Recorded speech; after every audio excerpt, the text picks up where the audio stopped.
Hello again, everyone. Edwin Learnard back once again. In this YouTube astrological segment, I'm going to be talking about astrology and happiness.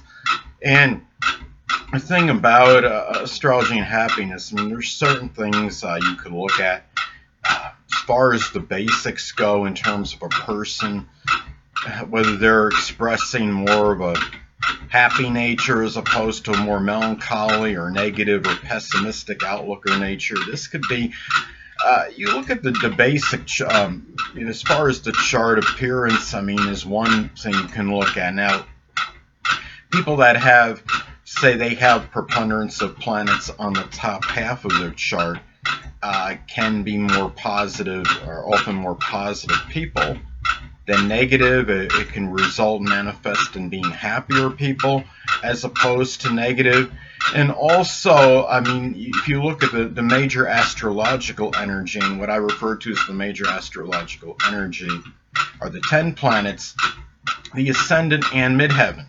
And if you have a majority of those in masculine signs, you are more apt to express a more positive energy as opposed to being negative. And again, that could manifest in more positive energy, happiness. And the thing about it is, I mean, most of the and if you have the majority of the planets on the top half of your chart and preponderance of major astrological influences in masculine signs, you have both, then you could be a person that could be somebody that is could be really rather optimistic, upbeat, as opposed to negative and pessimistic, and generally could express a more happier energy as opposed to negative. But at the same time, I mean, one could be affected, in certain ways by certain planetary placements, or as far as by house or by sign. If somebody has, say, Saturn in the third house, it could be, or even in Gemini, it could manifest in some cases as a certain negative thinking and pessimistic thinking. And the thing about it is, it's always important to look at the whole chart as far as this goes. If you're trying to determine or ascertain whether you're more of a happy person, more of a positive person, or if you're trying to analyze and delineate someone else's chart as far as that goes. Now, another thing I want to talk about too is that you could have there's other things you can look at too as far as the chart goes.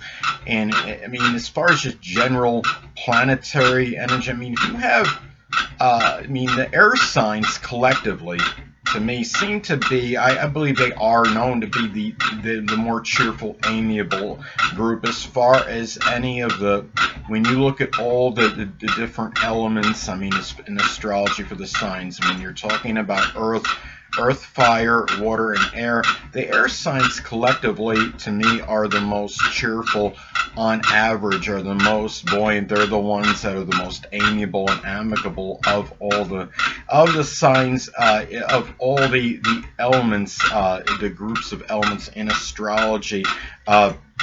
You look at, I mean, the Earth, I call it the Earth Trinity, Taurus, Virgo, and Capricorn, tend to be a little bit more melancholy and despondent. The water trinity is a little bit more phlegmatic. They're generally a little more apathetic, I think, but they are negative because they are feminine signs. Now, the fire signs are positive, but they're not as cheerful on average as the air signs. The fire signs can be very positive and expansive, but they also, I mean, they do have a fiery temperament, can be very argumentative and disputatious. Now, if you have a preponderance of energy, that planetary energy in air signs, that could also help in terms of more even being as far as cheerfulness. There's an air ascendant. I mean, if you have Gemini rising as an example, you could be, express outwardly a very vivacious, animated nature, very spirited nature, very joyful type of nature. And Aquarius could be known to be that universal friend, and they exhibit a lot of friendliness on a more universal, level. And the thing about it is they are, and of course Libra is very charming. So you have, and they could be very affable and very friendly.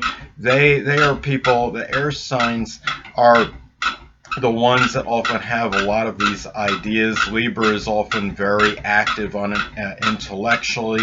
They can have a plethora of ideas. I mean, you talk about Gemini has a lot of ideas, and they like to share them with others, and they can often use them to help others in terms of like outmaneuvering others' predicaments in negative situations they may be involved in. Of course, Aquarius is very humanitarian, very progressive and benevolent.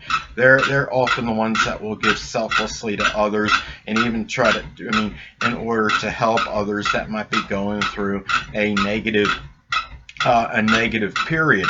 Now, the thing about this too is that Sagittarius is, you look at Sagittarius energy.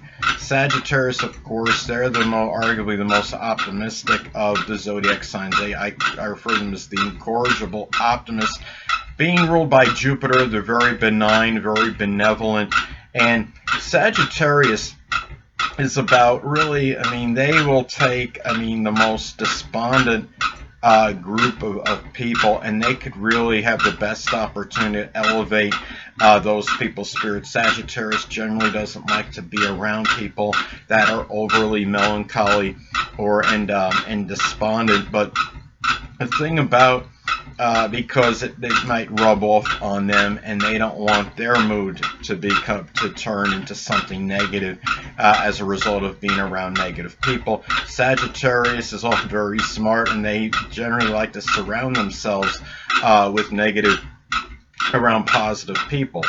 Now, there's also, there's some elements in astrology, even if, say, if you have, a very positive and upbeat natal chart, there could also, most people do have some aspects in their chart that are adverse. Let's say you take someone, I have this aspect, I have Venus square my natal Saturn in my chart. Say if you have Venus in your natal chart squaring, making an adverse aspect to your natal Saturn, this could be a person that might have become somewhat disconsolate over, it could be failed love ventures, or it might be somebody that might have difficulty in expressing their feelings. There might be a lot of disappointment, delays in love. And even if this person, say you take somebody that has Venus square their Saturn in their natal chart, or opposer Saturn, even in conjunct their natal Saturn, even if a lot of the other energy in their chart points toward a lot of optimism and expansive energy, it doesn't mean that this person wouldn't become despondent over matters of the heart to some degree. And you take somebody, say, with Venus making an adverse aspect to their natal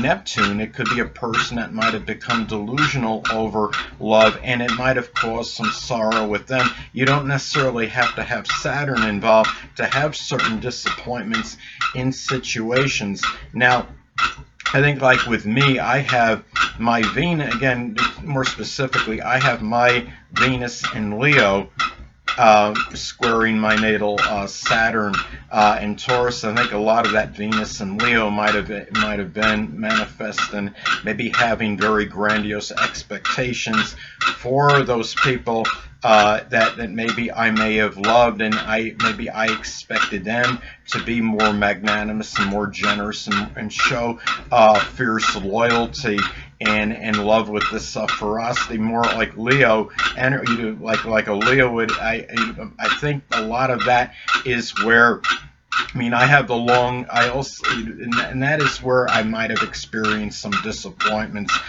because of this, the fact that it does square my Saturn in the 12th house, of course, perhaps burying those sorrows in solitude and seclusion, and also the fact that Venus makes a long square to my natal Neptune. It shows a lot of that delusional energy, again, going back to Venus and Leo, perhaps anticipating that these people would be, these people that I may have loved were going to show more fierce loyalty, would be more magnanimous and more generous than they actually than they actually pan out to be. My anticipations for them, I may have simply over-idealized them in love.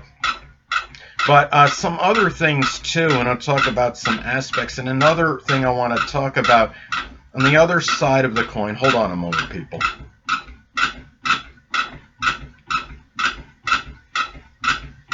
Sorry about that, I'm back. But anyway, and going back to Sagittarius again, if you have a strong dominant Sagittarius chart, Sun, Moon, or Ascendant in Sagittarius, this could bring some optimistic and upbeat energy. Sagittarius Moon more on an emotional level and a subconscious level, an emotional level.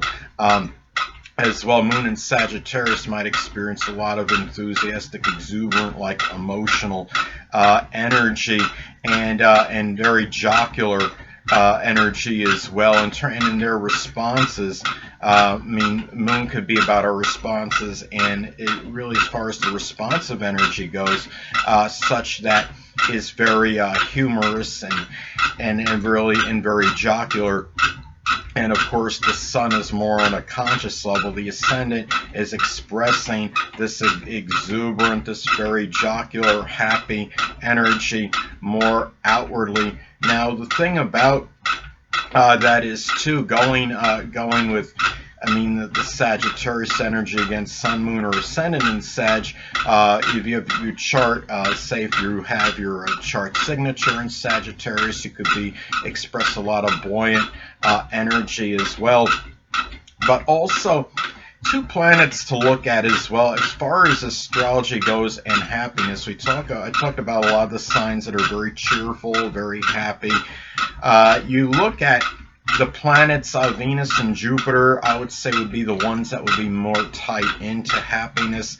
Venus is a little bit more indulgent. I think Venus is like what makes us more happy personally. It's a little bit more selfish, I think, in terms of the happiness, where Jupiter, it can kind of go, both Jupiter is very expansive energy. I think it can express itself and manifest itself in how you might make others happy. It might be, like somebody were to say, and also giving others hope as well, and optimism. And let's say somebody has Jupiter and Scorpio in their 12th house in their natal chart. That could manifest perhaps in really being able to really bring, it could be very fortuitous for transforming the lives of those less fortunate than others, such as the homeless, the impoverished, and the oppressed.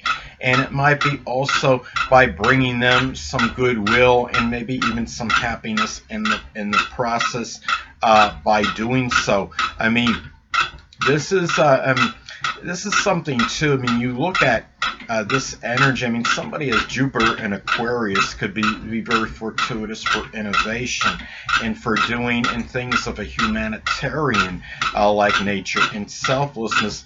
And they could they might be bringing hope to others and happiness through matters with new technology, by being innovative, by showing humanitarian qualities and attributes. Now, if you're talking about, I mean, let's say it's in their third house, and go to the third house example. Now, it could be done through maybe their neighbors, expressing that energy with siblings and cousins, maybe even people that were prominent in their early education, such as people they went to like grades or elementary schools. Going to Venus. Venus is something where, I mean, it's, again, I think Venus is a little more about your own, what makes you more personally happy. I mean, I have Venus and Leo, I think, in my 4th house in my natal chart, so I think what makes me happy, a lot of my happiness is coming through doing things of an extroverted nature, gregarious nature, out of the home, and of course is like doing the YouTube videos. It doesn't mean that energy couldn't spread to others, but I think Jupiter is more expansive in terms of expressing that kind of energy to others, whereas as opposed to the Venus is what makes us a little bit more personally happy. And somebody that, I mean, you could have well aspected Jupiter, well aspected Venus, it could denote some certain happiness um, in that person's life to some degree. And again, it's like if you don't have many of these things that I talked about that can be indicators of happiness in a natal chart, remember you could also be aided by progressions and transits. You could have a lot of, like, say if you have a lot of your energy, and say especially like your personal planets in negative signs, at some point in time they're likely to progress. The next sign over will be the masculine sign. If they are negative, of course, the next sign is a positive or a masculine sign. A lot of your energy, I mean, during the course of your life, you might have a number of preponderance of planets on the bottom half of your chart. Perhaps through later on in life, through progression, you might have more on the top half. So you can be aided by these things. Transit Jupiter hitting your first house in your natal chart, or say it conjuncts your moon. But then again, keep in mind that even these auspicious transits can still have some negative energy. Transit Jupiter hitting one's moon, as an example, I mean, can bring a lot of ebullient feelings and happiness, but at the same time, as I've talked about in previous videos, Jupiter can also have the proclivity to, it's very paradoxical, it's very benign, benevolent, could also have proclivity to enlarge and expand. And say you have transit Jupiter making a conjunction to your natal Gemini moon, as an example, that could expand and enlarge sometimes very high-strung, excitable, emotional reactions.